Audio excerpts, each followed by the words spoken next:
Hi everyone, welcome to Inside the Ring with Crunkman. Obviously, I'm not Crunkman, Steve Monday. Crunkman a little bit busy this week, so he's asked me to do the show for you this week to give you a lowdown about the return of AWE and FMW shows this week. And a little secret, UWA is coming back soon. So let's get things rolling. The first show of the week was AWE. Here we go. So the first match we had on AWE was Jordan Cho against Moretti. Now, everyone knows that these two are big guys, big fast guys, and Jordan had the upper hand on Moretti early on. Moretti started to fight back, they started trading blows, keep reversing the moves, back and forth, back and forth. Jordan then thought he had it all settled, all done. Moretti still had it in him. He fought back and he managed to put the ankle lock on Jordan Cho, and Jordan he had to tap. He just had to tap. So Moretti picked up the win by submission, and it's quite funny, afterwards on social media, Jordan then came out saying that he wanted a rematch with Moretti, and that if he won, then this loss would be wiped off the record books. Nothing really works like that, but this was a great match to start off the new era in AWE, and I personally gave it 4 stars out of 5.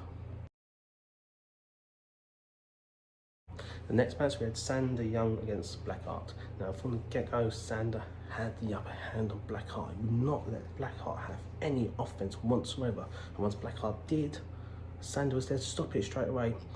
But in the end, Blackheart had that guts and determination that he always shows, and he managed to pick up the pin against Sander. For myself, I'll give this 3 stars. We next had Aaron Ray against Manny Pasillos. Now straight away, this action was inside the ring, outside the ring. Manny even hit his finishing move early on, but Aaron managed to kick out. Always back and forth between these two. In the end, Aaron showed the determination and the experience to pick up the victory against Manny. For myself, I'll give this a 3-star match. Next we had the Alphas against Chic Generation. Now to start off with, it was Adam and Kane starting things off for each team. Now Adam had the upper hand, tagged in Billy, got Kane down, Kane then tagged in Sam, and Sam managed to turn the tide a little bit. Back and forth, and these two teams used to go, and like at one point you thought the Alphas almost had it. You thought the Alphas were going to win this match, but somehow, some way, Chic Generation managed to pick the pinfall after hitting the finishing move on Adam. So Chic Generation, great, and surprising victory possibly, who knows, but I'll give this match 3.5 stars. And in the main event, we had Christopher Rich against Michael Barksdale.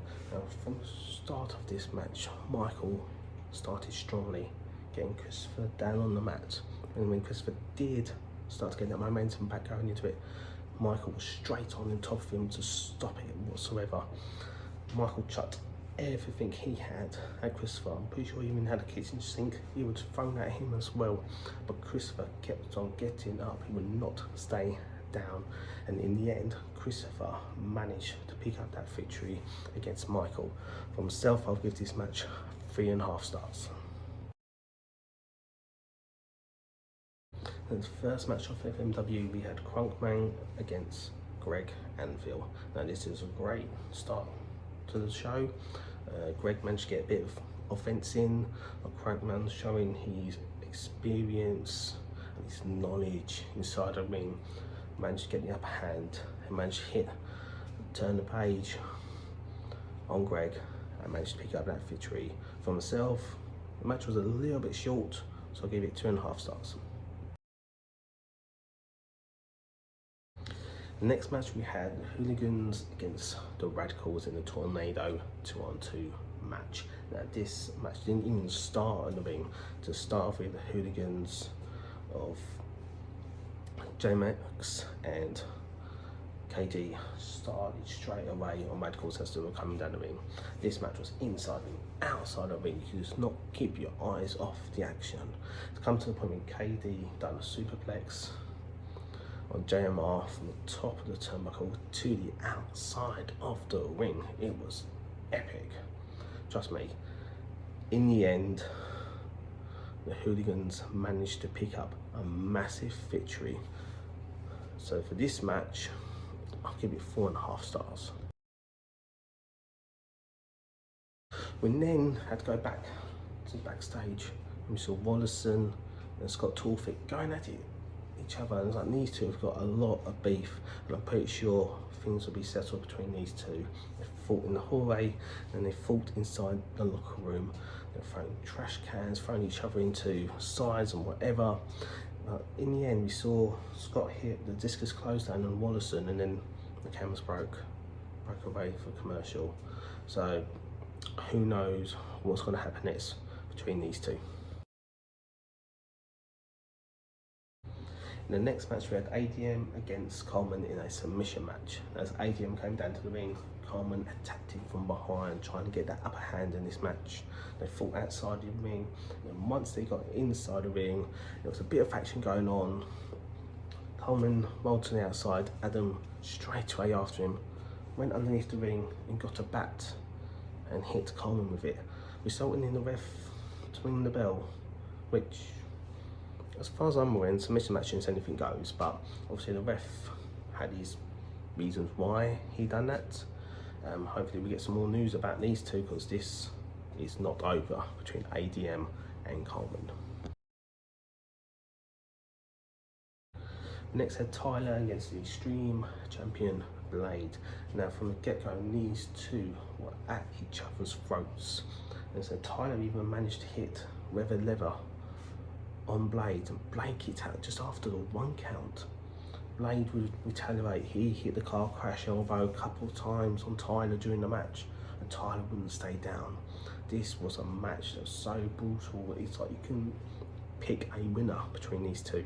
And in the end, Tyler hit Reverend Leather 2 more times on Blade to pick up that victory.